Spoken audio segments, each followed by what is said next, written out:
माननीय मुख्यमंत्री जी।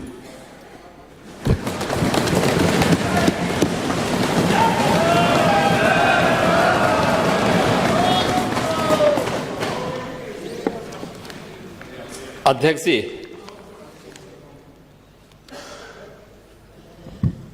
मैं धन्यवाद दूंगा नेता विरोधी दल और उन सभी माननीय दलीय नेताओं को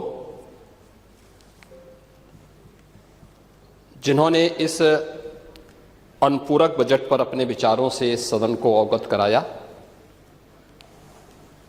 और माननीय सदन के सभी माननीय सदस्यों ने इस शीतकालीन सत्र के दौरान भी प्रश्नकाल में या अन्य नियमों के अंतर्गत भी अपनी बातों को जो रखा है वह कहीं न कहीं आम जनमानस से जुड़ी हुई वे बातें हैं जो प्रदेश के विकास के लिए बहुत मायने रखती हैं। और इसलिए मैं धन्यवाद दूंगा कि इस पूरे सदन में शीतकालीन सत्र में अनुपूरक बजट के साथ साथ अलग अलग मुद्दों पर माननीय सदस्यों ने भी विचार रखा है। मैं उन सब के प्रति भी हृदय से धन्यवाद देता हूं। मुझे अच्छा लगा माननीय नेता विरोधी दल अत्यंत उम्रदराज हैं, जीवन का एक लंबा अनुभव उनके साथ में है। उनकी सहजता, उनकी सरलता और उनकी उदारता हर एक व्यक्ति को अपनी ओर आकर्षित करता है। इसलिए जब वो कोई बात बोलते हैं तो मुझे लगता है कि इस माननीय सदन का कोई भी सदस्य बुरा नहीं मानता है। उन्होंने बहुत अच्छे सुझाव भी रखे हैं और उनके जो महत्वपूर्ण सुझाव होते हैं सरकार उनको गंभीरता से लेती है, उनको उसी भाव के साथ उन पर कार्रवाई भी आगे बढ़ाती है। और मैं उन्हें आश्वस्त करता हूं कि जो भी महत्वपूर्ण सुझाव उन्होंने आज यहां पर दिए हैं उन सबको सरकार भी और जो भी अन्य मान्य दलीय नेताओं ने अपनी बातों को रखा है उन सब पर भी हम लोग गंभीरता से कार्रवाई को आगे बढ़ाएंगे। बहुत सारी चीजें ऐसी होती हैं जो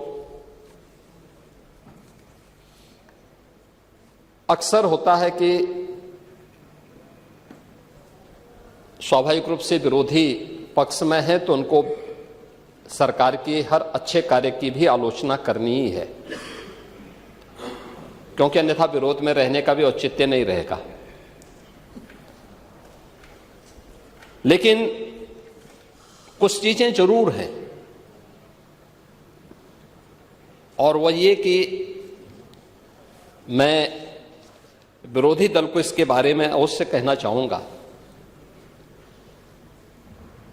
आपने उदारता से हमारे सामने नेता प्रतिपक्ष के रूप में अत्यंत वरिष्ठ सदस्य को और एक बुजुर्ग को जो अपनी सहजता और सरलता के लिए जाने जाते हैं, जिनके प्रति एक सामान्य सम्मान का भाव हम लोगों के मन में होता है, तो हम लोगों को विरोधी दल के प्रति जो कठोरता रहती है वो वैसे ही सामान्य रूप से सहजता में बदल जाती है। लेकिन मैं एक बात अवश्य कहना चाहूंगा। आपने जो बात कही है सरकार के बजट के आकार पिछले 8 और पौने 9 वर्ष के अंदर सरकार ने क्या कुछ किया है, उत्तर प्रदेश की अर्थव्यवस्था में सरकार के प्रयासों से क्या योगदान हुआ है, इनके बारे में चूंकि सप्लीमेंट्री डिमांड्स हैं तो बहुत संक्षेप में ही अपनी बात को कहूंगा। लेकिन मैं आपसे जरूर ये पूछना चाहूंगा, आज से पौने 9 वर्ष पहले समाजवादी पार्टी इस पक्ष में थी और भारतीय जनता पार्टी उस पक्ष में थी। जो उपदेश आप यहां पे दे रहे थे वे, यही उपदेश उस समय समाजवादी पार्टी के मुखिया को और उस समय के सरकार के संचालकों को दे होते ना, तो संभवतः इस प्रदेश का भी कल्याण होता। हमने क्या किया है मैं उसके बारे में भी चर्चा करूंगा, इसलिए मैं समाजवादी पार्टी से और विरोधी पक्ष से कहना चाहूंगा कि तो इधर उधर की बात मत कर, यह तो बता कि एक काफिला क्यों लूटा। जो समाजवादी पार्टी तितर बितर हो गई, अस्त व्यस्त हो गई, इस पूरे प्रदेश के सामने पहचान का संकट खड़ा किया, अराजकता का जो तांडव खड़ा किया था, कौन इसके लिए दोषी था?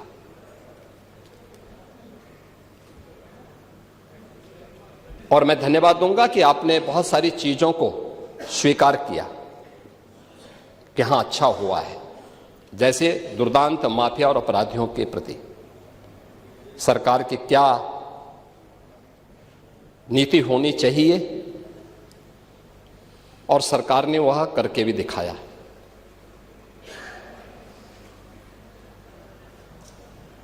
राज्य की अर्थव्यवस्था को आगे बढ़ाने के लिए स्पष्ट नीति हो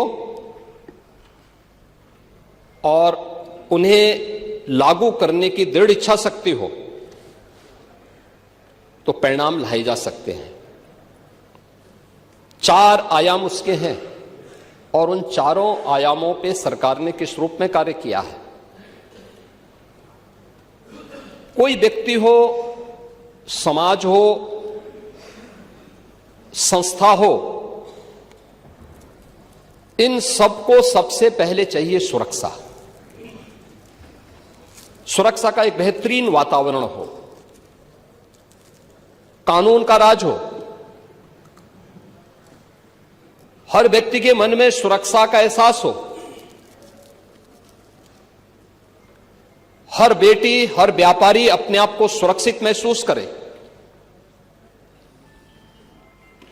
ये किसी भी सरकार की पहली प्राथमिकता होनी चाहिए और किसी भी सरकार की पहली प्राथमिकताओं में उन कार्यक्रमों को लेकर के जब सरकार आगे बढ़ती है तो उसके परिणाम भी हम सबके सामने आते हैं। और मुझे इस बारे में प्रसन्नता है, सुरक्षा का जो माहौल हमने दिया, आपने क्या किया क्या नहीं किया, उत्तर प्रदेश की जनता ने रिजल्ट दिया है। हमने क्या किया है क्या नहीं किया है, उत्तर प्रदेश की जनता रिजल्ट दे रही है, आगे भी देगी। महत्वपूर्ण रिजल्ट है क्या, हमारे बारे में प्रदेश के अंदर और प्रदेश के बाहर धारणा क्या है 2017 के पहले, 2017 के बाद। पांडे जी, आप भी देश और दुनिया के अंदर जाते होंगे। 2017 के पहले उत्तर प्रदेश के बारे में लोगों की धारणा बहुत अच्छी नहीं थी, हमें भी बुरा लगता था, अच्छी नहीं थी।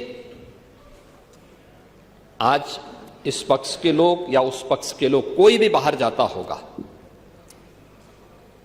प्रदेश के अंदर भी आप जाते होंगे, अगर राजनीतिक प्रोग्राम में नहीं है, आप सामान्य कार्यक्रम में जाएंगे तो सामान्य लोगों के मुंह से बात अवश्य आपको दिखती होगी कि हां, सुरक्षा का एक माहौल है, बेहतरीन माहौल है। हर व्यक्ति को इस बात का एहसास होता है। देश के अंदर कहीं जाते हैं, लोगों के मन में एक एहसास होता है कि हां, यूपी सुरक्षित है, अच्छा है, दंगा नहीं है, अराजकता नहीं है। आपको उदाहरण देना है तो मैं आपको बता देता हूं न्याय कैसे होता है। आप ही के सामने आप ही की पार्टी से सदस्य चुनी गई पूजा पाल संभवतः नहीं है।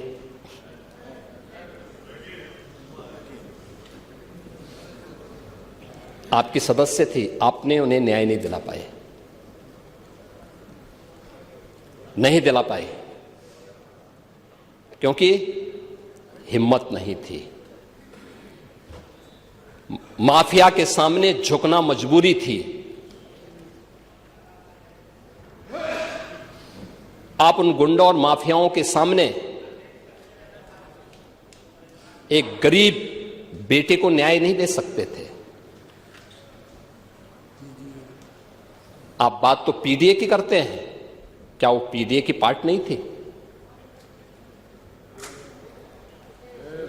और न्याय कैसे होता है, ये हमारी सरकार ने तय किया। बेटी उस पक्ष की होगी, इस पक्ष की होगी, उसको न्याय मिलेगा, हर हाल में न्याय मिलेगा। और श्रीमती बिजमा यादव को भी मैंने बुलाया था, मैंने उनको कहा आपको सुरक्षा हम देंगे, आप चिंता की कोई बात नहीं। क्योंकि ये केवल एक सदस्य की बात नहीं,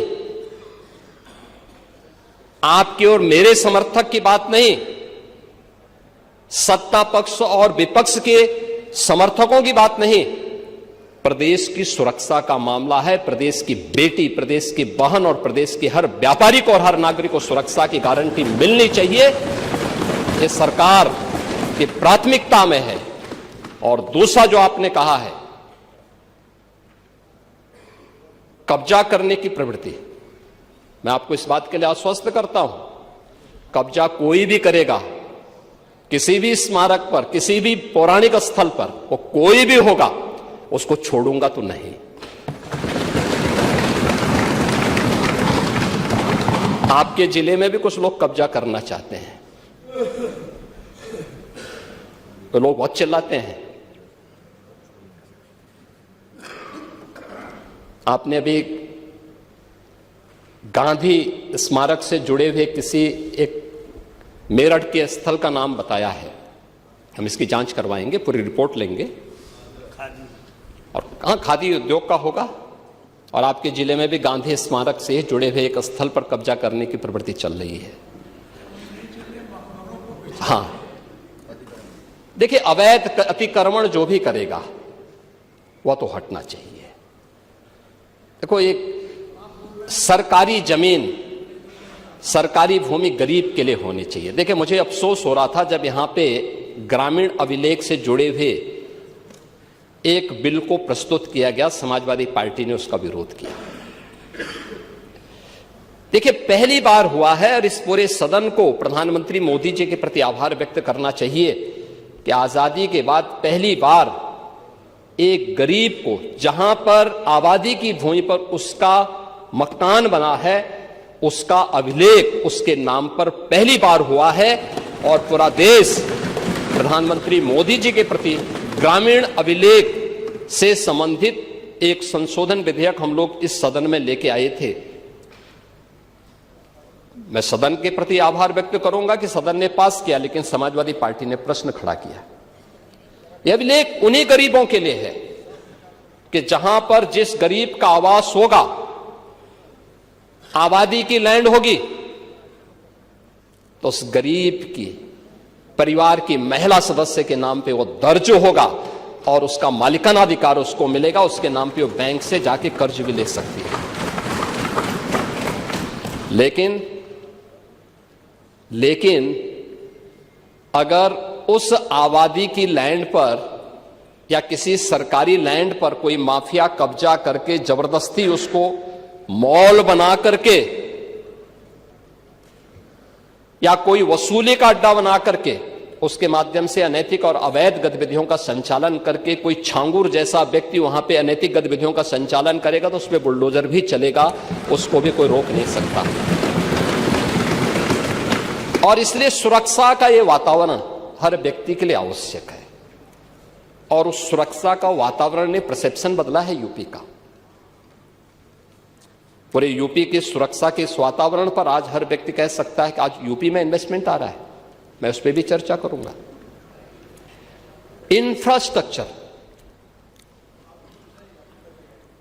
इंफ्रास्ट्रक्चर कैसे होना चाहिए, 2017 के पहले क्या स्थिति थी और 2017 के बाद क्या है।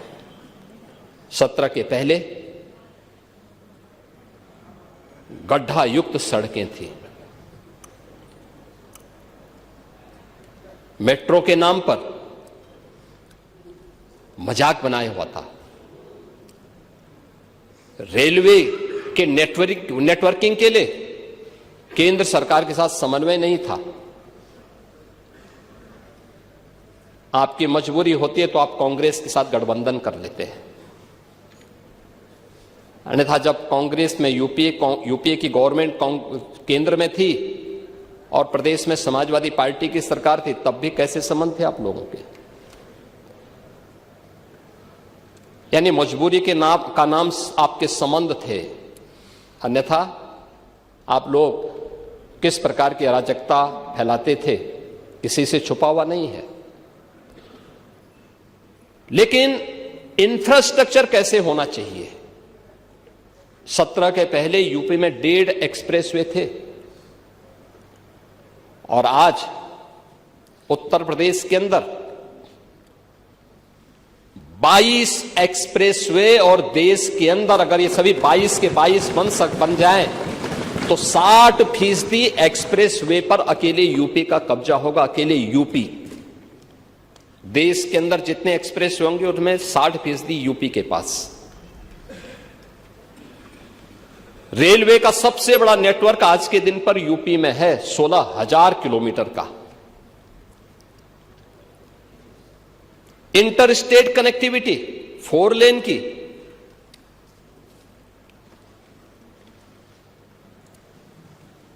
मेट्रो सिटी यूपी, देश के अंदर सबसे अधिक मेट्रो यूपी के अंदर, देश के अंदर सबसे अधिक एयरपोर्ट। 2017 के पहले यूपी के अंदर एयरपोर्ट की संख्या बहुत कम थी, उनमें से 2 संचालित थे, 2 आंशिक रूप से संचालित थे। आज 16 एयरपोर्ट संचालित हैं और उनमें से 4 इंटरनेशनल एयरपोर्ट हैं और 5वां इंटरनेशनल एयरपोर्ट जो भारत का सबसे बड़ा एयरपोर्ट है वह जेवर में नोएडा इंटरनेशनल एयरपोर्ट के रूप में अगले महीने संचालित होने जा रहा है। ये है उत्तर प्रदेश की स्पीड।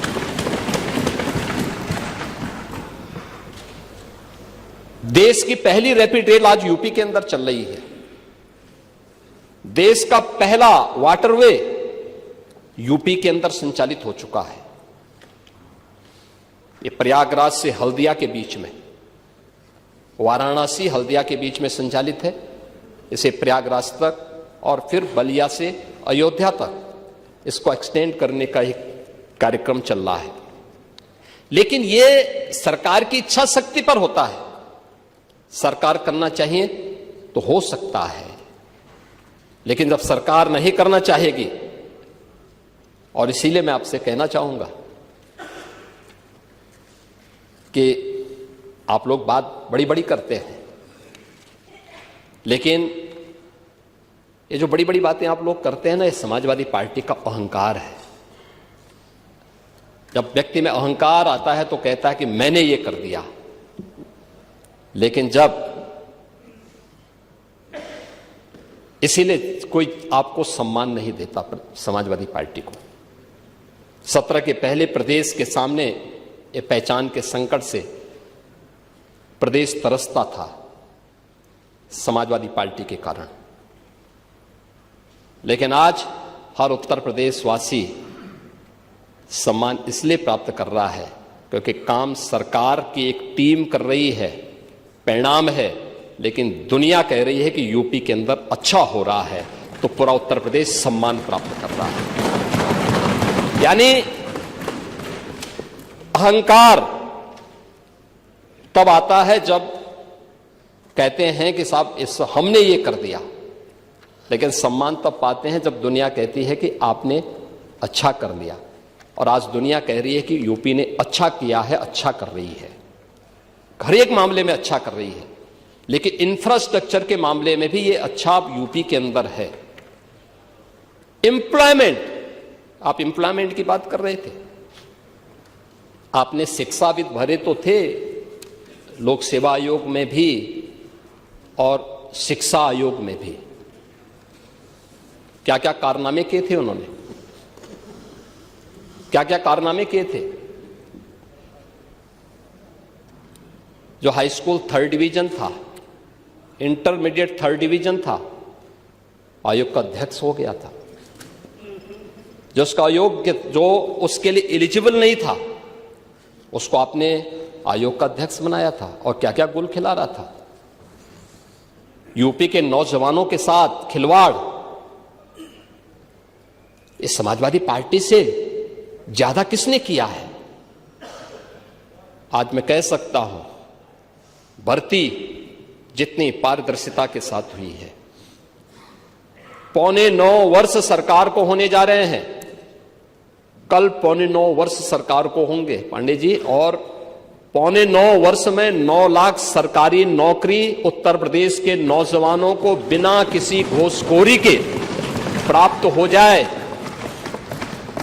ये पहले कभी नहीं हुआ, कभी नहीं हुआ। अभी आपने देखा होगा, और मैं तो आपसे भी कहूंगा, अभी हाल ही में हम लोगों ने 60,244 पुलिस कार्मिकों की भर्ती की थी, आरक्षी भर्ती की। सिद्धार्थनगर जनपद के बहुत सारे नौजवान हुए थे। आपको बुलाना चाहिए था अपनी विधानसभा के नौजवानों को, उनके परिवार के सदस्यों को बुलाते, उनको सम्मान देते, अच्छा रहता। क्योंकि आप उनके चुने हुए प्रतिनिधि हैं, आपको बुलाने का अधिकार है। क्या इससे पहले कभी हुआ? हम इतने बड़े पैमाने पर भर्ती इसलिए कर पाए क्योंकि हमने इसके लिए उतना इंफ्रास्ट्रक्चर दिया है। इससे पहले इंफ्रास्ट्रक्चर नहीं था। देखिए, यूपी के अंदर 17 के पहले पुलिस ट्रेनिंग के लिए हमारे पास कुल 3,000 की क्षमता थी। जब हम लोगों ने 2017 में पुलिस की भर्ती की व्यवस्था को देखा, कैसे इनकी ट्रेनिंग होगी, क्योंकि भर्ती नहीं करना, इनकी ट्रेनिंग भी करना है। वर्दीधारी फोर्स के लिए महत्वपूर्ण होता है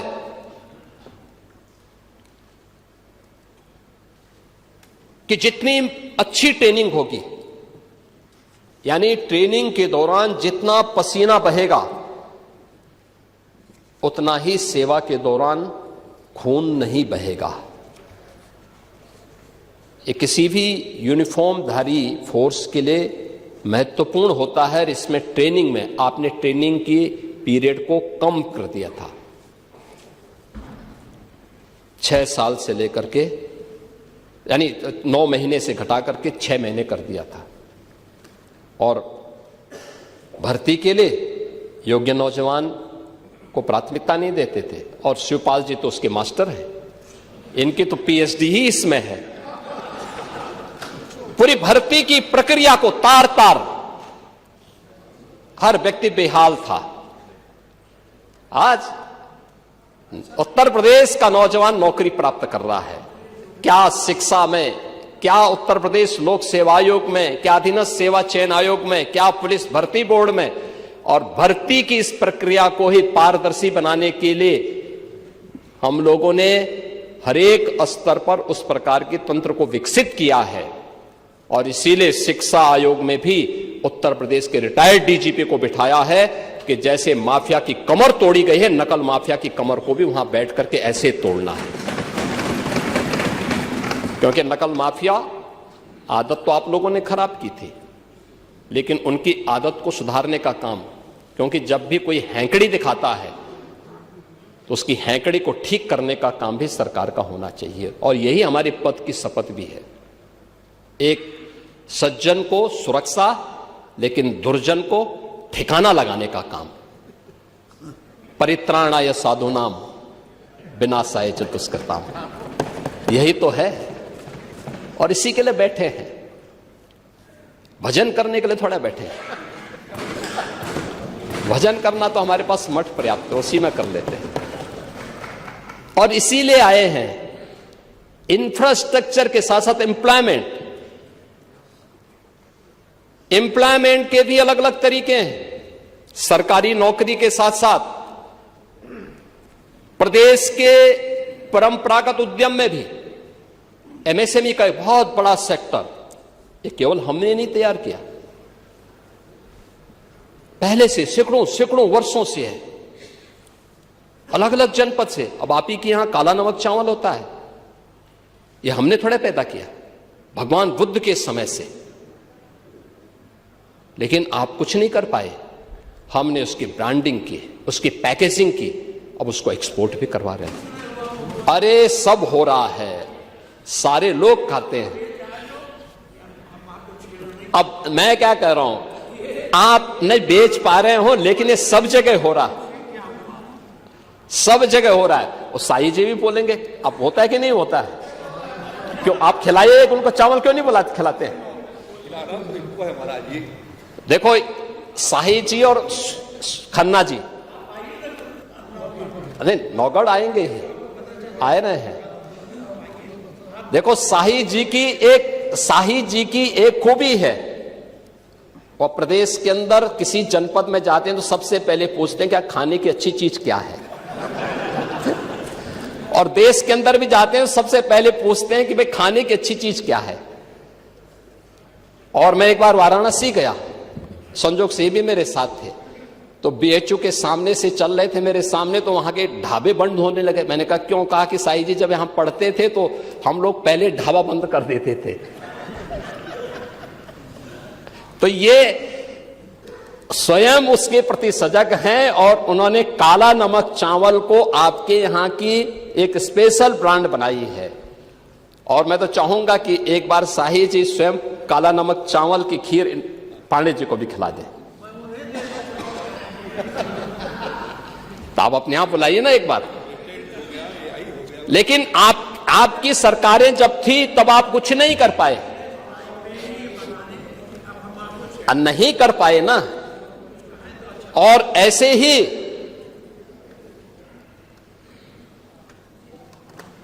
ही खन्ना जी हैं।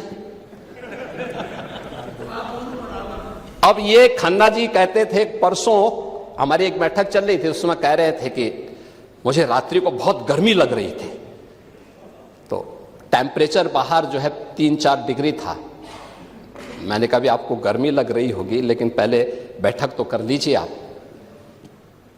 अब ये हाल है, लेकिन हर जनपद के एक एक प्रोडक्ट को, आज की नहीं पुराने समय की थी, बंद पड़ रही थी। उनके पास टेक्नोलॉजी नहीं थी, उनके पास डिजाइन नहीं थी, मार्केट की डिमांड क्या है उनको जानकारी नहीं थी, उनको पैकेजिंग की जानकारी नहीं थी। सरकार ने उनको फैसिलिटेट किया। आज एमएसएमई का देश के अंदर सबसे बड़ा जो नेटवर्क है वो यूपी के पास है। 96 lakh MSME unit,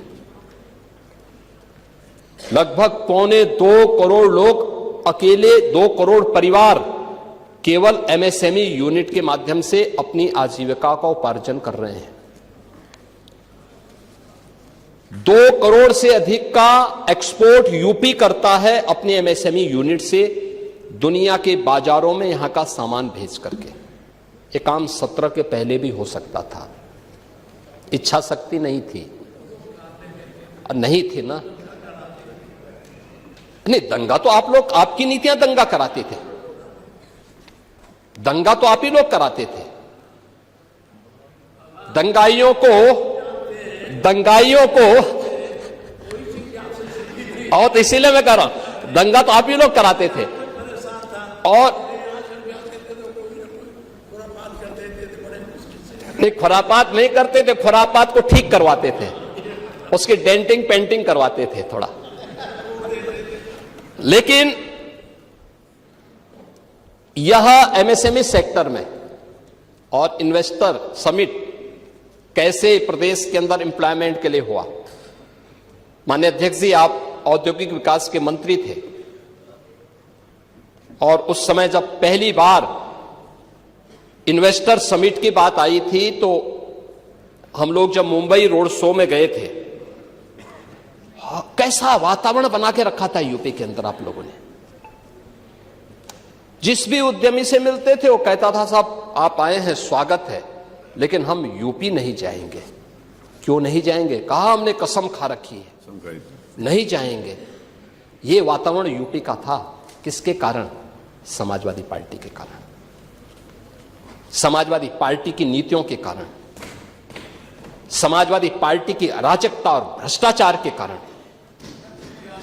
policy paralysis के कारण, और आज यूपी के अंदर हम लोगों ने जब इन्वेस्टर समिट किए हैं, एक नहीं अब हमारे पास 45 लाख करोड़ रुपए के निवेश के प्रस्ताव प्राप्त होते हैं। 15 लाख से अधिक करोड़ रुपए के निवेश के प्रस्ताव जमीनी धरातल पर उतर चुके हैं। 60 लाख से अधिक नौजवानों को इसमें सीधे सीधे नौकरी मिली है और 5 लाख का हमारे पास ग्राउंड ब्रेकिंग कराने के लिए तैयारी है और 5 लाख पाइपलाइन में है। यह है कार्य, यह है नए भारत का नया यूपी, यह है एम्प्लॉयमेंट। अब यूपी का नौजवान रोजगार के लिए उसे देश और दुनिया के अंदर भटकने की आवश्यकता नहीं, यूपी ही उन्हें रोजगार देगा। आप जाइए ना, ब्रह्मोस मिसाइल भी अब यूपी में लखनऊ में बन रही है। ब्रह्मोस मिसाइल जिसके नाम से आज दुश्मन भी कांप रहा है। अभी ऑपरेशन सिंदूर में ब्रह्मोस मिसाइल की मार ने पाकिस्तान की कमर ही तोड़ के रख दी थी। ये लखनऊ में बन रही है। ये डिफेंस मैन्युफैक्चरिंग कॉरिडोर का एक प्रोडक्ट है और वहां पे जितने भी नौजवान लिए गए हैं ये सब यूपी के नौजवान हैं। कोई आईटीआई पास है, कोई पॉलिटेक्निक है, किसी ने इंजीनियरिंग किया है, वे सब यहां पे आज नौकरी प्राप्त कर रहे हैं। ब्रह्मोस और उससे एंकर यूनिट जितनी भी लगी हैं सब में उन्हें प्लेसमेंट का अवसर भी प्राप्त हुआ है। और वेलफेयर की स्कीम, आप कह रहे थे कि मुख्यमंत्री राहत कोष से जो पैसा मिलता था उसमें कोई भेदभाव नहीं होता था। मैं धन्यवाद दूंगा कि आपने स्वीकार किया। देर आई दुरुस्त है, और हमने कभी नहीं किया। मैं पूछना चाहता हूं, क्या मकान देने में कोई भेदभाव हुआ है क्या? राशन देने में कोई भेदभाव हुआ है क्या? क्यों आप लोग रोकते हैं क्या? और ये माननीय सदस्य रोक भी नहीं सकते क्योंकि सूची इन्होंने नहीं बनाई है। 2011-12 में जो सेक्स सूची बनी है उसके साथ साथ हम लोगों ने उन गरीबों को भी जिसको आपने भेदभाव का शिकार बनाया था उनका नाम भी जोड़ करके और फिर ये वेलफेयर स्कीम का लाभ हम दे रहे हैं। भारतीय जनता पार्टी या सहयोगी दल का एक भी विधायक चेहरा देख करके योजनाओं का लाभ नहीं देता है। रसोई गैस का कनेक्शन हो, राशन हो, आयुष्मान का कार्ड हो। आयुष्मान के कार्ड में एक शिकायत मुझे जरूर मिलती है इधर से कि साहब 6 सदस्यों वालों को तो आयुष्मान मिल गया, उससे नीचे वाले क्या करेंगे? तो मैंने कहा आप भी 6 वाले बनिए। और सब ज्यादा खन्ना जी बोलते हैं।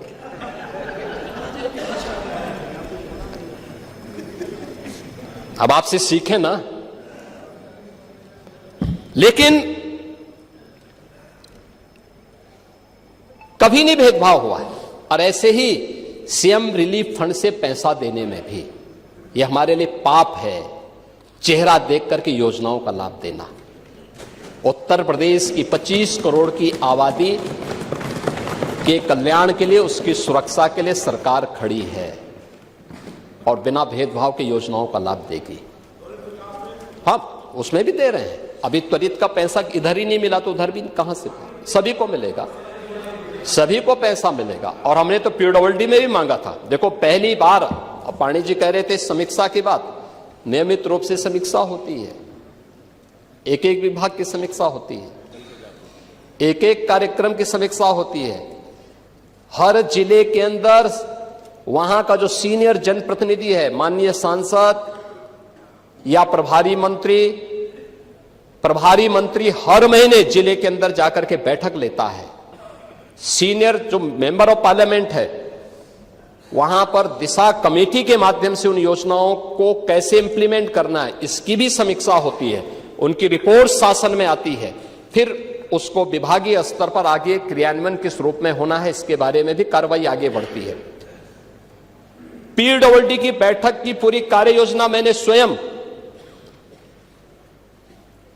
अगस्त और सितंबर में माननीय विधायकों के साथ बैठक करके उस कार्य योजना को आगे बढ़ाने के लिए किया और उसी के अनुरूप हर एक विधानसभा क्षेत्र में सड़क के लिए, पुल के लिए और जो उसके अलग अलग मद हैं, मानते हैं जितनी डिमांड थी उसके अनुरूप पैसा नहीं जा पाया होगा, फेज वाइज जाएगा, लेकिन कोई भी 403 विधानसभा में कोई विधानसभा नहीं बचेगी जहां विकास का पैसा जिससे वंचित रह जाए। हर जगह जाएगा, अवश्य जाएगा और इसमें कोई भेदभाव किसी भी सदस्य के साथ नहीं है।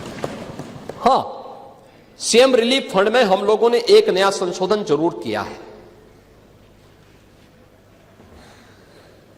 कि जिनके पास पहले से आयुष्मान कार्ड है वे आयुष्मान कार्ड का पहले उपयोग करें। पैसा कम पड़ जाता है, जिलाधिकारी रिपोर्ट लगा के दें और उस पर हम सीएम रिलीफ फंड से पैसा देंगे। दूसरा, कुछ हॉस्पिटल से हमें कुछ हॉस्पिटल्स की ऐसी शिकायत हमें मिली थी कि इनके द्वारा गलत बिलिंग की जा रही है, उसमें हमें कार्रवाई करनी पड़ी थी। इन सब पे कार्रवाई हुई है, अन्यथा पैसे में कोई रोक टोक नहीं है और उसमें जो भी सदस्य लिखता हो, इस पक्ष का हो, उस पक्ष का हो, उस पक्ष का हो, किसी भी पक्ष का हो, सबको पैसा मिला है, आगे भी पैसा मिलेगा, कोई इसमें संदेह नहीं होना चाहिए, क्योंकि गरीब के प्रति सरकार की संवेदना है। हर गरीब के प्रति सरकार उसी मजबूती के साथ खड़ी है। इस सरकार की वेलफेयर स्कीम का लाभ भी इसी प्रकार से बिना भेदभाव के प्राप्त हुआ है। और इसीलिए जब अनुपूरक बजट को देने की बात आई, जब कोई नया मद है, कोई नई चीज हम प्रारंभ करने जा रहे हैं, उसके लिए जब बजट की आवश्यकता पड़ती है और हमारे रूटीन बजट का वो पार्ट नहीं है, तो सरकार को इस प्रकार के निर्णय लेने पड़ते हैं और सरकार ने उन्हीं चीजों पर कार्य आगे बढ़ाया है। और इसी में हमारा जो मूल बजट था, जिसे हमने फरवरी में प्रस्तुत किया था, वह था 8,08,736 करोड़ 6 लाख रुपए का। अब उसको 88,000 पड़ रहे थे, वो 8 लाख था, 8 करोड़ था।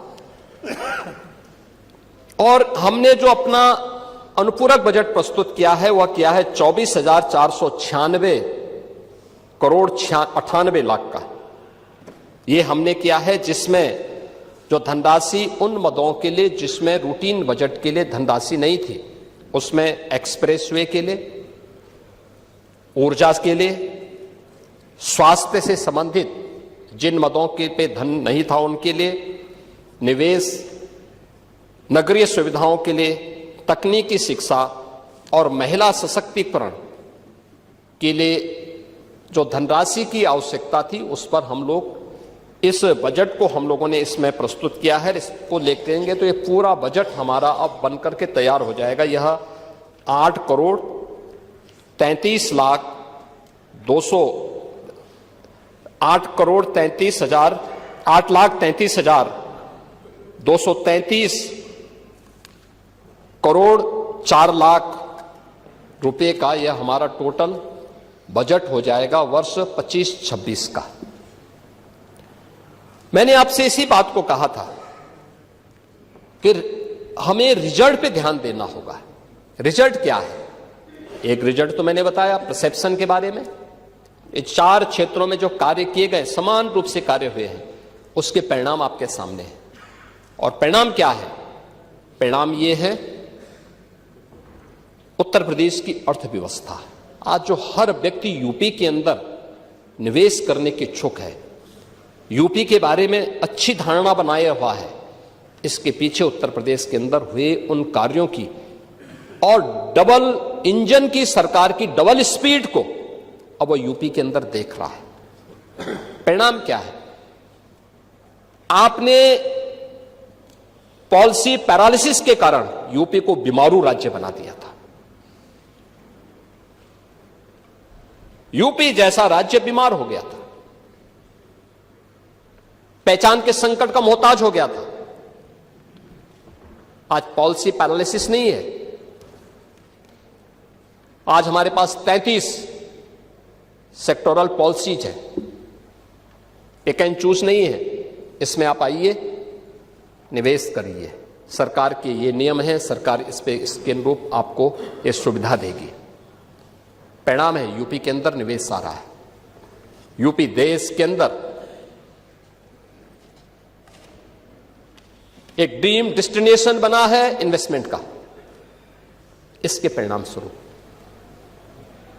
बीमारू राज्य से उभर करके पिछले 5 वर्ष में यूपी अब रेवेन्यू सरप्लस स्टेट के रूप में अपने आप को स्थापित किया है। और जितना यूपी प्रोग्रेस किया है, आज देश के अंदर आर्थिक स्थिति में अन्य राज्यों की स्थिति यूपी से उतनी अच्छी नहीं जितनी यूपी आज है।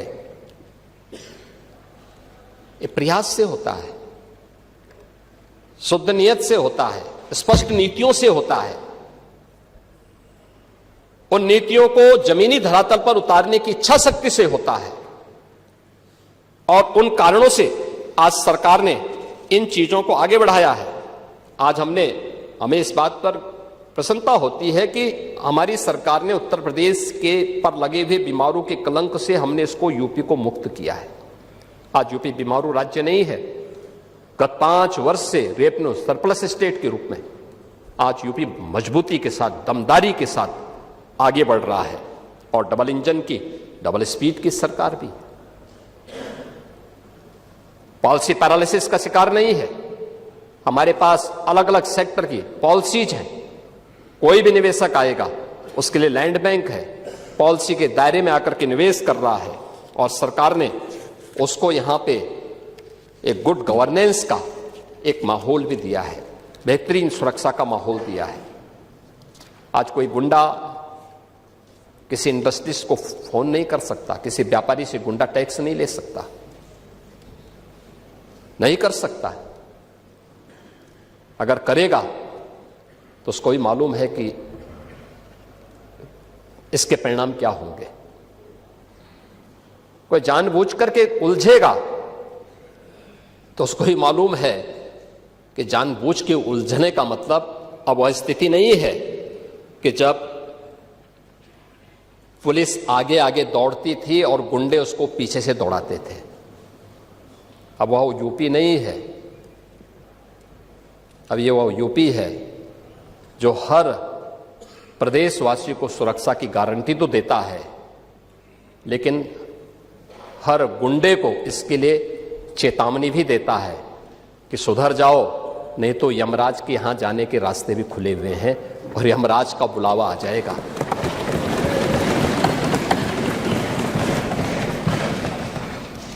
वित्तीय अनुशासन और विकास दोनों का एक बेहतरीन संतुलन भी है।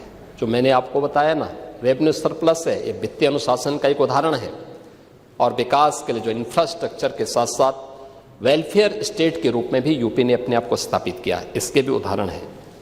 आज यूपी के अंदर अपराध और अपराधियों के प्रति जीरो टॉलरेंस की नीति का परिणाम क्या है? एक fearless business, ease of doing business, trust in doing business. यानी ये आज यूपी की पहचान बनी है, जिसका परिणाम है एक ड्रीम डेस्टिनेशन के रूप में हर एक इन्वेस्टर का एक बेहतरीन गंतव्य यूपी बना है। और मैंने आपको बताया है कि यूपी के अंदर हर एक स्तर पर हम लोगों ने उत्तर प्रदेश को आगे बढ़ाया है। यूपी जैसे राज्य को जब ये देश आजाद हुआ था, तब देश की अर्थव्यवस्था में यूपी का शेयर 14% था। और कांग्रेस और बाद में समाजवादी पार्टी, इन्होंने यूपी को इतना पीछे किया कि जब हम लोग आए थे यूपी का शेयर देश की अर्थव्यवस्था में मात्र 8% से भी कम रह गया था। 8% से कम। और आज फिर हम कह सकते हैं यूपी ने पिछले 8.5 पौने 9 वर्ष के अंदर जो प्रयास किए हैं, आज देश के अंदर अर्थव्यवस्था में यूपी फिर से 9.5 से 10% के अपने शेयर के साथ तेजी के साथ आगे बढ़ा है। यूपी आज देश की नंबर 2 की अर्थव्यवस्था के रूप में अपने आप को स्थापित किया है। और इस दौरान हमने यूपी की जीएसडीपी को, यूपी की अर्थव्यवस्था को 2012 से 16 के बीच में जितनी थी उसकी तुलना में लगभग 3 गुना बढ़ाने में 12,88,000 करोड़ रुपए की इकोनॉमी थी। आज ये 35 से 36 लाख करोड़ रुपए की इकोनॉमी यूपी की बनने जा रही है। पर कैपिटा इनकम यूपी की 43,000 से बढ़कर के 1,20,000 हो रही है। ये आज नया यूपी है।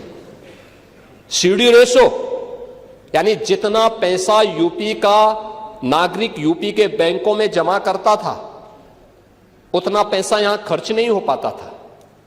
यहां के लोगों को उसको कर्ज के रूप में या निवेश के रूप में और पैसा नहीं मिलता था। मुश्किल से 100 पैसा जमा करता था तो 44 पैसा उसको मिलता था, शेष नहीं मिलता था। और आज मुझे प्रसन्नता है 62 से 65% पैसा यूपी के अंदर लग रहा है। इसको 70% तक पहुंचाने के एक बड़े लक्ष्य को लेकर के आज सरकार आगे बढ़ी है। और अब मैं कह सकता, ये चीजें तब हुई हैं जब सरकार ने सुरक्षा का वातावरण दिया, अच्छा इंफ्रास्ट्रक्चर दिया। और ये चीजें तब हुई जब पिछले 8 पौने 9 वर्ष में कोई नया टैक्स नहीं लगाया। खन्ना जी अपनी फाइल लेके हमेशा बैठे रहते हैं कि वैट की दर थोड़ा बढ़ा दी जाए। मैं कहता हूं थोड़ा रुक जाइए, थोड़ा रुक जाइए। तो उसी में खन्ना जी कहते हैं ठीक है रुकना है। तो शाहजहांपुर का एक प्रस्ताव भी था, तो शाहजहांपुर के एक नए प्रस्ताव को स्वीकृत करा लेते हैं उसी में। लेकिन आप सोचिए ना, डीजल पेट्रोल पे इतना बड़ा राज्य, डीजल पेट्रोल सबसे सस्ता यूपी के अंदर, देश के अंदर है, सबसे सस्ता यूपी दे रहा है। पिछले 8 पौने 9 वर्ष के अंदर कोई किसी भी प्रकार का टैक्स हम लोगों ने नहीं लगाया। जीएसटी रिफॉर्म हुए थे, पब्लिक को लाभ मिला, लेकिन हमने कोई नया टैक्स नहीं लगाया। यानी सरकार ने सब क्या किया? हां, हमने लीकेजेस रोके, कर चोरी को रोका, योजनाओं में जो लूट थी उसको रोका। आप इंफ्रास्ट्रक्चर की बात करते हैं, बड़े बड़े दावे करते हैं, जेपीएनआईसी, गोमती रिवर फ्रंट, क्या सच्चाई है आपके जेपीएनआईसी की? 250 करोड़ रुपए का प्रोजेक्ट, 860 करोड़ रुपए खर्च हो गया और तब भी अधूरा। 250 करोड़ का प्रोजेक्ट, 860 करोड़ खर्च हो गया और तब भी अधूरा। यह है इनकी सच्चाई। गोमती रिवर फ्रंट 167 करोड़ का प्रोजेक्ट, 1400 करोड़ खर्च हो गए और तब भी अधूरा। पूर्वांचल एक्सप्रेसवे,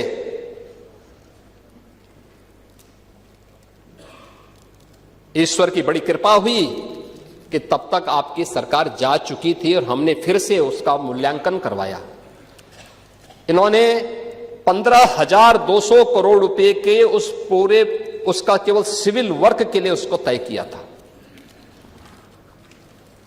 और उससे 10 मीटर चौड़ा, 1 किलोमीटर लंबा इन्होंने 340 किलोमीटर तय किया था। हमने थोड़ा सा उसके अलाइनमेंट को अलग से लेकर के 341 किलोमीटर लंबा बनाया, 120 मीटर चौड़ा किया और उसे जिसे 15,200 करोड़ रुपए में बना रहे थे, हम लोगों ने 11,800 करोड़ रुपए में वही एक्सप्रेसवे बना के दिखाया।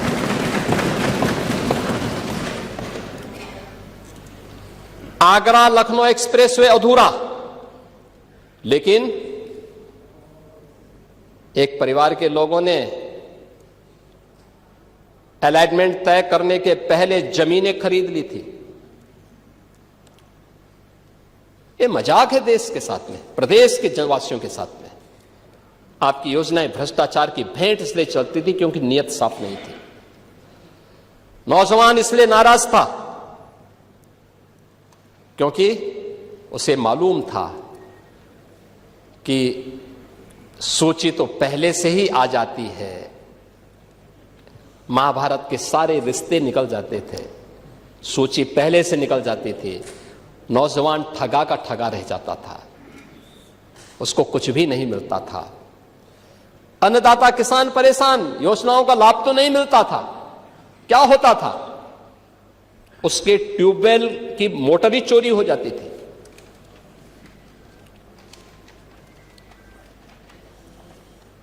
हमने उसको सुरक्षा की गारंटी भी दी। 16 लाख प्राइवेट ट्यूबवेल को फ्री में बिजली की गारंटी भी दी है। और यूपी पहला राज्य है जो अपने अन्नदाता किसानों को सर्वाधिक बिजली की आपूर्ति करता है, सर्वाधिक आपूर्ति करता है। हमारे पश्चिम के किसान आए थे, हमारे आरएलडी के सभी माननीय सदस्य हैं, बालियान जी हैं, ये सभी हमारे माननीय विधायकगण हैं। पश्चिमी यूपी से हमारे जितने भी विधायकगण, ये लोग अक्सर आते थे मेरे पास, कहते थे कि साहब गन्ना किसानों का कुछ हो जाए। हमने कहा चिंता मत करिए, यूपी 400 रुपया गन्ना मूल्य का भुगतान कर रहा है किसानों को, और 1 सप्ताह के अंदर गन्ना मूल्य का भुगतान। यानी कोई मान सकता है यूपी जैसे राज्य में अब तक, यानी हमने 2,92,000 करोड़ रुपए से अधिक का गन्ना मूल्य का भुगतान गन्ना किसानों को, अकेले गन्ना किसानों को किया है, अकेले गन्ना किसानों को यूपी ने। यह है यूपी की नई प्रोग्रेस। करने की इच्छा शक्ति होनी चाहिए, और सरकार ने यह काम जो भी किया है अपनी पारदर्शी व्यवस्था के माध्यम से किया है। आपके समय में थानों में भय पलता रहा, अपराधी और माफिया आपके खास रहे। यह बात आपकी सरकार के समय की कानून व्यवस्था से चरितार्थ होती रही है। लेकिन आज प्रदेश के अंदर कोई वो नहीं। देखो, बहुत स्थिति आपके समय में था कि वो, यानी जाति के नाम पे बांटो, भाषा और क्षेत्र के नाम पे लड़ाओ, तुष्टीकरण को बढ़ाओ, अराजकता और वैमनस्यता पैदा करो। यही तो कर रहे थे। दंगे, जंगल राज, माफिया राज, 1 डिस्ट्रिक्ट 1 माफिया, गुंडा टैक्स, अवैध वसूली। अभी तो मैंने शुरुआत की, ये तो अभी शुरुआत है। सत्ता के संरक्षण में पैरेलल नहीं, 11 वर्ष नहीं, अभी तो आपको जो है 2047 तक इंतजार करना होगा। अभी 2000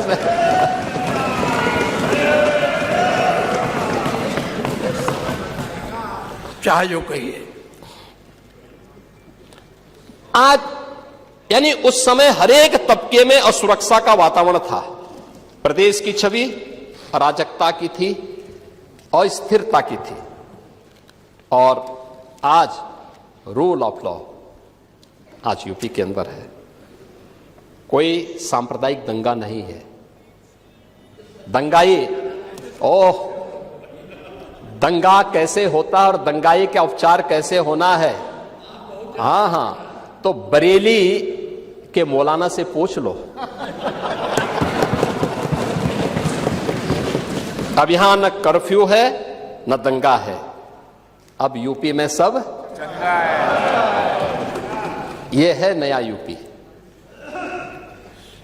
महोदय, हम लोगों ने पुलिस की अवस्थापना, यानी अगर भर्ती की है, उनकी ट्रेनिंग अच्छी की है, तो उनकी अवस्थापना सुविधाओं को बढ़ाया है। अब खपरेल के बैरक नहीं है। आप किसी भी जिले में जाएंगे, जो सबसे हाई राइज बिल्डिंग होगी वो यूपी पुलिस की कार्मिकों के लिए बैरक होंगे। आखिर वो सभी नौजवान तो यूपी के अंदर के ही रहने वाले हैं, किसी न किसी के परिवार के होंगे सदस्य। ये मानवीय संवेदना का भाव पहले था, आज नहीं है। आज उनके साथ वही सद्भाव के साथ, सम्मान के साथ सरकार व्यवहार करती है। सरकार ने रिफॉर्म के पहली बार यूपी में पुलिस कमिश्नरेट सिस्टम लागू हुआ। 7 जिले आज उससे पूरी तरह आगे बढ़ चुके हैं। मॉडर्न पुलिसिंग, साइबर थाना और फॉरेंसिक इंस्टीट्यूट ये आज यूपी की पहचान बन रही है। आज यूपी के अंदर एफएसएल लैब्स बंद पड़ रही हैं। 3 नए कानून लागू होने के बाद 7 वर्ष से ऊपर के प्रत्येक सजा में फॉरेंसिक एविडेंस आवश्यक है। आपका कार्यकाल होता तो आप कभी नहीं कर पाते। इसलिए नहीं कर पाते क्योंकि आपने ना फॉरेंसिक लैब बनाई, ना फॉरेंसिक इंस्टीट्यूट बनाए। ओह, अब 4-4 बार थे, नहीं कर पाए तो अब कभी नहीं मिलना है, अब नहीं मिलना है। चलिए, ईश्वर करें आप स्वस्थ रहें ये सब देखने के लिए, आप स्वस्थ रहें देखने के लिए कि फिर से सपा को उधर बैठना पड़ेगा और सपा को बैठना ही नहीं पड़ेगा, उस लायक भी रहती है कि मुख्य प्रतिपक्षी दल बना रहता है कि नहीं रहता, ये इसमें भी मुझे संदेह लगता है। लेकिन आज यूपी के अंदर 12 एफएसएल लैब ये बी ग्रेड की बन चुकी हैं, 6 अन्य एफएसएल लैब्स बन रही हैं। हर जिले में 2 फॉरेंसिक वैन हम उपलब्ध करवा चुके हैं एविडेंस कलेक्ट करने के लिए, और इस पर कार्य हो रहा है। सेफ सिटी के लक्ष्य को हमने प्राप्त किया है, इस पर कार्य हुआ है। UP SSF special security force 6 वाहिनियों का गठन हो चुका है। पीएससी जिस पर हर यूपी वासी पहले गर्व करता था, समाजवादी पार्टी ने उनकी सभी कंपनियों को नष्ट करने का प्रयास किया। हमने 34 कंपनियों को जो समाप्त हो चुकी थी इन्हें फिर से पुनर्गठित किया है और उनकी भर्ती की प्रक्रिया को पूरा बनाया है। और अब तो 3 महिला पीएससी की बटालियन भी वीरांगना उदा देवी के नाम पर, वीरांगना झलकारी बाई के नाम पर और वीरांगना अवंती बाई लोधी के नाम पर उत्तर प्रदेश के अंदर गठित हो चुकी हैं। इन पर कार्रवाई आगे बढ़ चुकी है और इसीलिए उत्तर प्रदेश अब ये नया उत्तर प्रदेश है। ये सब करने का परिणाम आज देश का कुल मोबाइल फोन का जो भी प्रोडक्शन होता है वो यूपी के अंदर बन रहा है। 55% यूपी के अंदर बन रहा है। जितने भी इलेक्ट्रॉनिक कंपोनेंट बन रहे हैं उसका 60% यूपी के अंदर बन रहा है। और आज यूपी के अंदर ईज ऑफ डूइंग बिजनेस में देश के अंदर यूपी टॉप अचीवर स्टेट के रूप में अब यूपी जाना जाता है। यह है यूपी की नई पहचान। आज राष्ट्रीय शिक्षा नीति, skill India, startup India, stand up India, ये युवाओं की स्किलिंग के लिए और युवाओं को बेहतर भविष्य देने के लिए प्रभावी ढंग से सरकार के द्वारा इसे आगे बढ़ाया गया है। आज आर्टिफिशियल इंटेलिजेंस में, सेमीकंडक्टर में, साइबर सिक्योरिटी के लिए, रोबोटिक्स में, ड्रोन टेक्नोलॉजी में, इलेक्ट्रिक व्हीकल में, agritech, fintech, deep tech, health take, tourism और हॉस्पिटैलिटी में, डिफेंस, मैन्युफैक्चरिंग और स्पोर्ट्स जैसे क्षेत्रों में भी उत्तर प्रदेश ने नए गंतव्य प्राप्त किए हैं और तेजी के साथ उत्तर प्रदेश अब आगे बढ़ चुका है। महोदय, यूपी के अंदर जो प्रयास प्रारंभ हुए, यूपी जैसे राज्य में इतनी फर्टाइल नहीं, इतना अच्छा जल संसाधन, लेकिन टेक्नोलॉजी नहीं देते थे, अच्छा सीड नहीं देते थे। कल किसान दिवस था, किसानों के मसीहा चौधरी चरण सिंह जी के 123वीं जयंती के अवसर पर एक कार्यक्रम विधान भवन के सामने भी हुआ था और मैं समझता था कि नेता प्रतिपक्ष और हमारे विरोधी दल के भी सदस्य उसमें भाग लेंगे, क्योंकि चौधरी साहब तो प्रदेश के नेता थे, देश के नेता थे। आप उस कार्यक्रम में नहीं थे, आएंगे भी नहीं आप लोग, क्योंकि आप लोग तो हर एक कार्य को आप वोट बैंक के नजरिए से देखते हैं। आपकी नियत है आप किसान को वोट बैंक की नजर से देखते हैं इसलिए कुछ किए नहीं। आप दलितों को वोट बैंक की निगाह से देखते हैं इसलिए कुछ बोलते नहीं। इसलिए मैं कह रहा हूं ना, देखो बांग्लादेश में एक दलित नौजवान को कैसे जला दिया गया। आप लोग गाजा पट्टी में होने वाले किसी भी उस पर आंसू बहाते हैं, लेकिन आपकी जबान से एक शब्द नहीं निकल रहा है, क्योंकि एक दलित नौजवान मारा गया बांग्लादेश में, और उस नौजवान के मरने पर आपकी जबानें सिल चुकी हैं, क्योंकि आप उसको केवल वोट बैंक के रूप में इस्तेमाल करते हैं। ये राजनीति नहीं है पांडे जी, ये राजनीति नहीं है, ये वो सच्चाई है जो आपकी तुष्टीकरण की नीति है, जिसके कारण बांग्लादेश बना है। अगर बांग्लादेश पाकिस्तान नहीं बना होता, इस तरीके से हिंदू नहीं जलाया होता, और जलाता तो फिर उसकी क्या दुर्गति होती या वह भी जानता। ये सुरक्षा की गारंटी, वहां मारे जा रहे हैं हिंदू, आप लोग नहीं बोलेंगे। एक कैंडल मार्च निकाल के चलते हैं गांजा के मुद्दे को लेकर के, लेकिन पाकिस्तान और बांग्लादेश में हिंदू मारा जाता है तो आपके मुंह बंद हो जाते हैं, क्योंकि मरने वाला हिंदू है, दलित है, आप बोलेंगे नहीं। और यही सच्चाई है। निंदा प्रस्ताव पारित होना चाहिए, और यह प्रस्ताव नेता विरोधी दल की तरफ से आना चाहिए कि इस घटना की हम भर्त्सना करते हैं, और बांग्लादेश सरकार को इस बात की चेतावनी देता हूं। और इसीलिए हम कह रहे हैं, नोट करना, ये चीजें होनी चाहिए, और हमारा भी प्रयास होना चाहिए। जब बांग्लादेशी को यहां से निकालेंगे और रोहिंग्या को यहां से बाहर का रास्ता दिखाएंगे, तो उनके समर्थन में मत आना, क्योंकि उनमें से बहुत सारे लोगों के वोट आपने बनवाए हैं, उनके बहुत सारे लोगों के लिए आधार भी बनवाने का पाप किया है आप लोगों ने। इसलिए इन चीजों को ध्यान में रखना, और एक एक चीज की स्क्रीनिंग होगी, बहुत प्रभावी कार्रवाई करेंगे। हमारे ही देश में रह करके हमारे लोगों के खिलाफ अपराध, और वहां पे निर्दोष हिंदुओं पर अत्याचार करोगे, निर्दोष सिखों पे अत्याचार करोगे, ये स्वीकार्य नहीं हो सकता है।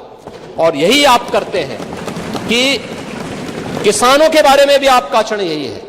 कल देखिए, शाही जी ने चौधरी चरण सिंह सीड पार्क का भी जमीन आवंटन का काम प्रारंभ कर दिया।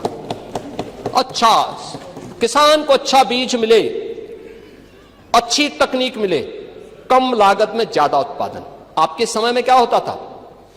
लागत ज्यादा थी, उत्पादन कम था, बाजार नहीं था, किसान तबाह था, परेशान था, बिचौलियों के द्वारा लाभ ले लिया जाता था। आज किसान सुरक्षित है, किसान को योजनाओं का लाभ मिल रहा है। और कल चौधरी साहब के नाम पर कार्यक्रम था, और इन सभी माननीय सदस्यों ने गन्ना मूल्य के बारे में कहा, हम लोगों ने दिया, लगातार दे रहा। यूपी आज के दिन पर देश के अंदर गन्ना उत्पादन का नंबर 1 का राज्य है। आपके समय में चीनी मिलें बिकती थी, बंद होती थी, वर्षों का गन्ना मूल्य बकाया रहता था, किसान तरसता था। अब यह स्थिति नहीं है। अब अन्नदाता किसान हमारे लिए वोट नहीं, वह सम्मान का पात्र है। आज उसको नए तकनीक के साथ आच्छादित किया जा रहा है। 22 लाख हेक्टेयर से अधिक भूमि को सिंचाई की सुविधा दी गई है। आप स्वीकार करें ना करें, लेकिन उस सच्चाई को जमीन पर देखेंगे तो ये चीजें आपको देखने को मिलेगी। और परिणाम क्या है? परिणाम है जो आपने 8% किसान विकास की दर रखी थी, कृषि विकास की दर, अब ये बढ़कर के 18% पहुंच चुकी है यूपी की कृषि विकास दर। एमएसपी के साथ ही डीबीटी के माध्यम से भुगतान करने में आज उत्तर प्रदेश देश के अंदर नंबर 1 स्थान पर है। आज यूपी उसका परिणाम है कि देश के अंदर कृषि योग्य भूमि का केवल 11% हिस्सा रखता है, लेकिन उत्पादन, अच्छा बीज, समय पे बीज, अच्छी तकनीक, और बहुत सारी जगह 3-3 फसल अब किसान ले रहा। परिणाम है 21% देश का कुल खाद्यान्न अकेले यूपी आज पैदा कर रहा है, यूपी का अन्नदाता किसान पैदा कर रहा है। और प्रधानमंत्री जी ने प्रधानमंत्री किसान सम्मान निधि का लाभ भी यूपी के किसानों को दिया है और अब तक 94,668 करोड़ 58 लाख रुपए सीधे डीबीटी के माध्यम से एक अन्नदाता किसान के खाते में पहुंचा है। इसमें तो किसी को संदेह नहीं होगा, इसमें भी चेहरा नहीं देखा गया। किसान किसान है, आपके लिए वो भेदभाव का शिकार हो सकता है, हमारे लिए नहीं। हमारे लिए किसान किसान है। और गन्ना उत्पादन के बारे में जो कह रहा था, 55% गन्ना का उत्पादन देश के अंदर यूपी कर रहा है। यूपी के अंदर इथेनॉल उत्पादन में जो केवल 41 करोड़ लीटर था, आज 182 करोड़ लीटर इथेनॉल का उत्पादन अकेले यूपी कर रहा है, यूपी के अन्नदाता किसानों के माध्यम से हो रहा है। आज हमारे पास एक्सप्रेसवे, लॉजिस्टिक पार्क, किसानों की उपज को राष्ट्रीय और अंतर्राष्ट्रीय बाजार तक पहुंचाने के लिए एक बेहतरीन कनेक्टिविटी भी हमारे पास है। एग्रीकल्चर वैल्यू चेन के लिए स्टोरेज हैं, प्रोसेसिंग सेंटर हैं, कोल्ड चेन इंफ्रास्ट्रक्चर है और बड़े पैमाने पर आज यूपी के अंदर इस फील्ड में इन्वेस्टमेंट भी हो रहा है। हमने यहां पर हर खेत को पानी देने के जिस लक्ष्य को आगे बढ़ाया है, नहरों के माध्यम से, तो देश के अंदर 86% सिंचित भूमि अकेले यूपी के पास है। यूपी सर्वाधिक सिंचित भूमि रखता है देश के अंदर। नहरों का, पाइपलाइन का, माइक्रो इरिगेशन का और तमाम बड़ी परियोजनाओं के साथ ही पीएम कुसुम योजना के माध्यम से भी 94,000 अन्नदाता किसानों को सोलर पैनल उपलब्ध करवाए गए हैं। और मैंने पहले कहा, किसानों को फ्री में बिजली, 16 लाख किसानों के ट्यूबवेल के बिल माफ करके सरकार उसके लिए पैसा उपलब्ध करवाती है। किसान आज उन्नत बीजों, प्राकृतिक खेती, ड्रोन, जलवायु और के अनुकूल आधुनिक तकनीक, इन सभी के माध्यम से आज खुशहाली से उत्तर प्रदेश के कृषि विकास दर को बढ़ाने की दिशा में तेजी के साथ आगे बढ़ चुका है और यह एक बड़ी दिशा में अच्छा कार्य हमारे अन्नदाता किसानों के द्वारा किया जा रहा है। महोदय, अन्य क्षेत्रों में भी उत्तर प्रदेश ने काफी बड़ा काम किया है। यानी गाय का दूध पीते हैं ये लोग भी, लेकिन गाय को दूध पीने के बाद छोड़ देते हैं। अब आपके वैसे भी आदत खराब है, कोई बूढ़ा हो जाता उसको छोड़ देते, निकाल देते हैं। लेकिन हमारी सरकार ने तो हर एक का हम ध्यान रखते हैं। 16 लाख से अधिक गोवंश के लिए गो संरक्षण स्थल बना करके सरकार कार्य कर रही है और 1500 रुपये एक गाय का अन्नदाता किसान अगर पालता है अपने घर में तो उसका वेरिफिकेशन करने के बाद भुगतान सरकार कर रही है। परिणाम है दुग्ध उत्पादन में अग्रणी राज्य है। स्मार्ट खेती, मिलेट्स यानी श्री अन्न की खेती के विस्तार में भी उत्तर प्रदेश ने देश के अंदर अग्रणी स्थान बनाया है। और संजय निषाद हैं, इन्होंने पांडे जी को कभी बुलाओ अपने यहां मछली खाने के लिए। मत्स्य उत्पादन में भी उन्होंने दुगनी हैं। पांडे जी मछली खाएंगे? रहे हैं ना? नहीं, मैं छीन के नहीं। आपके यहां आते कि नहीं आते हैं? हैं? अच्छा आपके वोट बैंक को भड़काते हैं। भड़काते नहीं होंगे, खिलाते होंगे। खिलाइए लेकिन पिलाइए मत।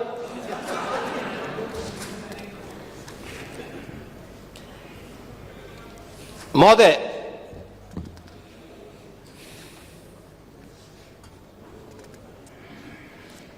ऊर्जा के बारे में आज नेता विरोधी दल ने इसके बारे में चर्चा नहीं की और संभवतः वह, खैर अच्छा है, उनको बिजली मिल रही है उनको इससे, क्योंकि गांव में बिजली पहले मिलती नहीं। अच्छा, आप नहीं, ये चीजें दिखाती हैं कि गांव में, देखिए वैसे भी गांव में बिजली मिल रही है तो आप संतुष्ट होंगे।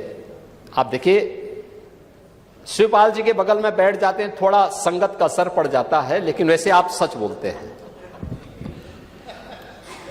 लेकिन ये सच्चाई थी कि 2017 के पहले उत्तर प्रदेश के अंदर जो पावर प्रोडक्शन था वह कुल 7,159 मेगावाट का था।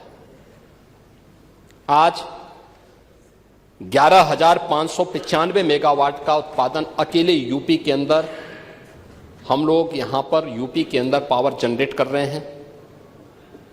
अभी हाल ही में जो हमारी अभी कुछ प्रारंभ होने जा रही है, इसमें से 6,541 मेगावाट की नई परियोजनाएं हमारी बहुत जल्दी उत्पादन शुरू कर देंगी, जिसमें घाटमपुर, खुर्जा, अनपरा ई, ओबरा डी, मेजा, इन सब की 6,541 मेगावाट के अतिरिक्त इससे हमें मिलेगी।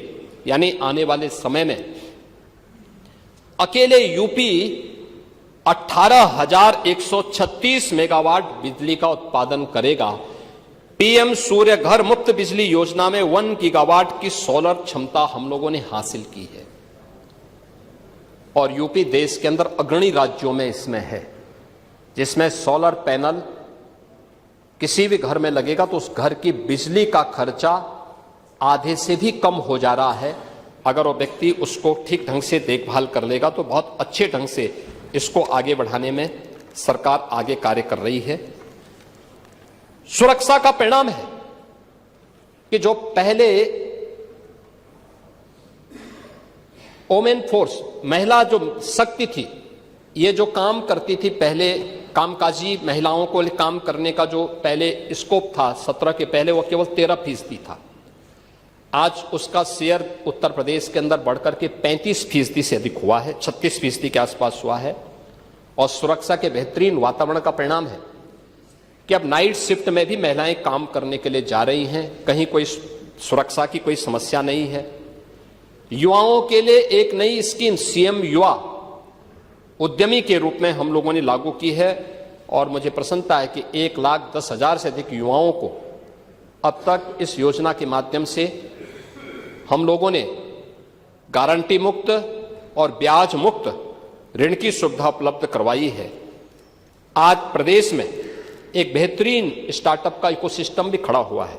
18,000 से अधिक startup, 76 incubator, 7 centre of excellence और 8 यूनिकॉर्न आज अकेले यूपी में हैं। प्रदेश ने आज इस दिशा में बेहतरीन कार्य किया है और मुझे लगता है कि अभी हाल ही में जो centre for monitoring Indian economy CMI द्वारा जो बेरोजगारी की दर के आंकड़े जारी किए गए हैं देश के अंदर, उसमें यूपी की बेरोजगारी की दर जो 17 के पहले 19% थी, आज वो घट करके 2.21% पर रह गई है। यह सीएमई के द्वारा जो अभी डाटा जारी किए गए हैं वह भी यूपी के अंदर है। आप वेलफेयर स्कीम में बात करेंगे, दिव्यांगजनों, निराश्रित महिलाओं और वृद्धजनों के लिए पेंशन की राशि, अब याद करिए आपके समय में 300 रुपया मिलता था और वह भी आधा अधूरा, वो भी आधा अधूरा। आज डीबीटी के माध्यम से हम 1,06,00,000 परिवारों को 12,000 रुपये साल का पेंशन की सुविधा दे रहे हैं। डीबीटी के माध्यम से पैसा उनके खाते में जाता है। समाजवादी पार्टी ने तो छात्रों की स्कॉलरशिप में भी घोटाला कर दिया था, अनुसूचित जाति जनजाति के छात्रों की स्कॉलरशिप रोक दी थी। और अब तो सरकार ने तय किया है कि छात्रवृत्ति दीपावली के पहले और जो बचेंगे वह गणतंत्र दिवस के पहले उन छात्रों को प्राप्त हो जानी चाहिए। यह सरकार ने इसको किया है और इसमें प्राथमिकता के आधार पर सरकार कार्य कर रही है। आज प्रदेश के अंदर जो सरकार के द्वारा कार्य प्रारंभ किए गए, इसमें स्वास्थ्य के नए, उसमें मेडिकल कॉलेजेस की संख्या अब बढ़कर के यूपी के अंदर यह 81 हो गई है। आपके यहाँ भी मेडिकल कॉलेज है माधव बाबू के नाम पर। जब सामुदायिक स्वास्थ्य केंद्र से कोई मरीज मेडिकल कॉलेज रेफर होता है तो गोरखपुर मेडिकल कॉलेज को रेफर करते हैं। गोरखपुर बजाय आपके आईएम जो एम बना है एम में ना आप रेफर करके फिर लखनऊ रेफर, तो एक मरीज घर से निकलकर बस्ती वहाँ गोरखपुर फिर यहाँ आता, तो ये हम लोगों ने तो आप बंद कर, आपने कहा भी था कि रेफर हर एक मेडिकल कॉलेज को हिदायत दी है कि रिफर करने की आदत की बजाय वे वहीं पे उपचार की व्यवस्था करें और उस पर वे कार्य कर रहे हैं। लेकिन मेडिकल कॉलेज की 81वां मेडिकल कॉलेज देखो जिंदगी भर अमेठी कांग्रेस को ढोता रहा, आज भी ढो रहा है, लेकिन वो मेडिकल कॉलेज नहीं दे पाए। और मैं धन्यवाद दूंगा हमारे मंत्री होंगे नहीं यहाँ पे मयंकेश्वर शरण सिंह जी को, इन्होंने लैंड दी और वहां मेडिकल कॉलेज प्रारंभ हो गया। इस सत्र में वहां क्लासेस शुरू हो गई। बलिया वाले मंत्री जी हैं कि नहीं, पता नहीं पांडे जी पक्षधर हैं कि नहीं है, हैं?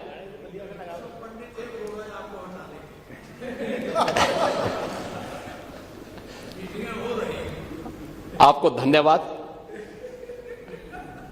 आपको बहुत बहुत धन्यवाद। आप तो है ना हमारे साथ में, हाँ तो आप हैं तो फिर क्या है? आप ये दया शंकर सिंह के यहां मेडिकल कॉलेज खोलने के पक्षधर हैं कि नहीं हैं? लेकिन अपने समय में नहीं कर पाए थे, पैसा नहीं था।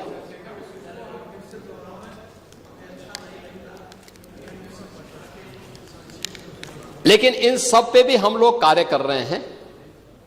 वहां के लिए मेडिकल कॉलेज के लिए हमने जमीन के प्रस्ताव को जल्दी मांगा है, सरकार ने पैसे की व्यवस्था की है।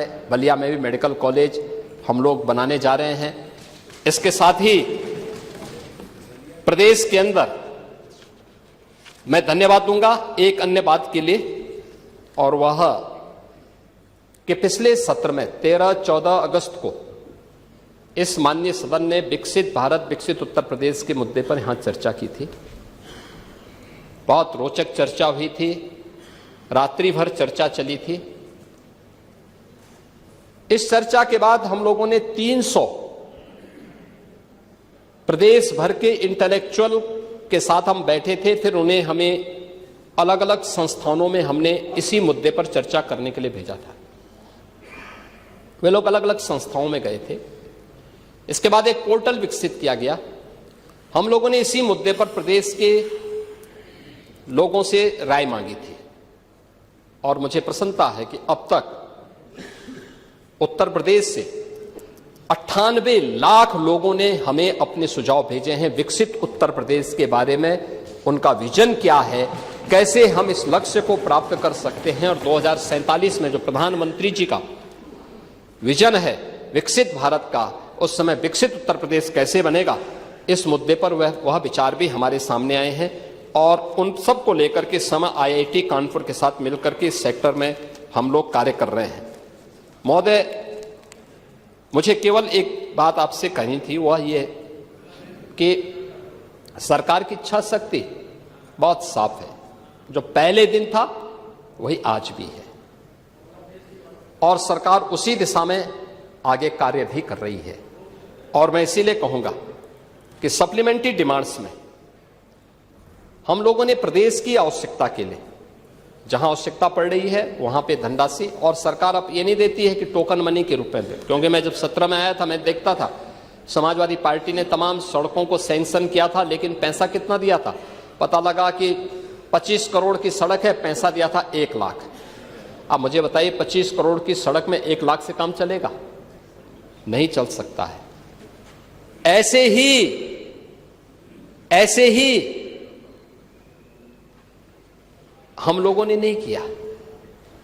आप लोग जो करते थे वो हम नहीं करते। नहीं, हाँ, सबको मिलेगा, आप चिंता मत करिए। वो सड़क भी हमारे उसमें है वो, और आप चिंता मत करिए, वो भी होगा। लेकिन अब सरकार ने तय किया है कि हम एक साथ 40 से 50% पैसा रिलीज करें। जो डिमांड होती है 40 से 50% पैसा एक बार रिलीज करें और 75% काम पूरा होने के बाद तुरंत डिमांड भेजें, जिससे नया पैसा वहां पे रिलीज किया जा सके। और इसीलिए काम की एक गति, कार्य योजना बनाने में समय लगता है, लेकिन जब कार्य योजना और उसके सभी प्रकार की डीपीआर की सभी औपचारिकताएं पूर्ण हो जाती हैं तो उसके बाद उसको रिलीज करने में अब अगले 3 महीने का समय जो बच गया है, इसमें उसी गति को आगे बढ़ाने का, और मैं कह सकता हूं कि 24, 25 और 25, 26 की जो स्पीड है, इसमें निरंतरता आपको आगे बढ़ती हुई दिखाए, आपको इसमें एक नई गति देखने को मिलेगी। मैं केवल इस पूरे माननीय सदन से इस बात को कह सकता हूं, और खासतौर पर नेता विरोधी दल और विरोधी पक्ष से जुड़े हुए लोगों से,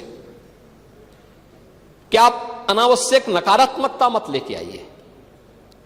हर चीज को जातीय चश्मे से देखने की आदत से आप अपने को थोड़ा, यूपी का जितना आप नुकसान कर चुके हैं उससे आप लोग अब थोड़ा बचिए। अगर अब चाहते हैं कि वजूद बना रहे तो उससे बचिए, और नहीं तो मैं आपसे कहूंगा कि राह में मुश्किल होगी 1000, तुम 2 कदम बढ़ाओ तो सही, हो जाएगा हर सपना साकार, तुम चलो तो सही, तुम चलो तो सही। ये सभी सपने साकार होंगे जो विकसित उत्तर प्रदेश के लिए इस सदन ने 13-14 अगस्त को देखा था। उन सभी सपनों को साकार करने के लिए सरकार यहां पे वंदे मातरम पे भी चर्चा कराई है, सप्लीमेंट्री डिमांड्स के साथ इस माननीय सदन में आई है। और मैं उन सभी नेताओं को, उन सभी माननीय सदस्यों को जिन्होंने इस शीतकालीन सत्र में अपने विचारों को इस सदन में रखा है, उन सभी को इस पर उन्होंने यहां पर आज इस सदन में चर्चा की है, उन सभी को मैं एक बार फिर से हृदय से धन्यवाद देते हुए अध्यक्ष जी, मैं अपने वाणी को विराम देता हूं। आपके प्रति आभार व्यक्त करता हूं कि आपने इस मुद्दे पर मुझे बोलने की अनुमति दी। धन्यवाद।